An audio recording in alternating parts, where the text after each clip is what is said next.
can you speak to specific metrics that are useful to you and your team? Because I think that is the crux for many CX leaders today, is that yes, we have NPS, yes, we have CSAT, yes, we do share of wallet, but what we actually want to do is talk about growth, and bringing that back to the business is something we struggle with. How are you doing that? Can you share some of that? Yeah. And again, it goes back to what we talked about at the beginning, which is like a lot of those terms are very meaningful to like people in CX, but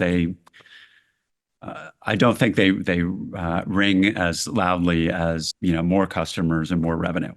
So they're kind of intermediary. And so I'm always and whatever job I've ever been, it's like, how do I help you produce more sales, get more customers? That's the job. And so I can employ a wide variety of things in the CX toolkit to Yeah. be able to do that. And I have intermediary measures that say this is associated with positive growth, but at the end, if we're not racking up more customers and keeping more of them along the way, then how do I define value there?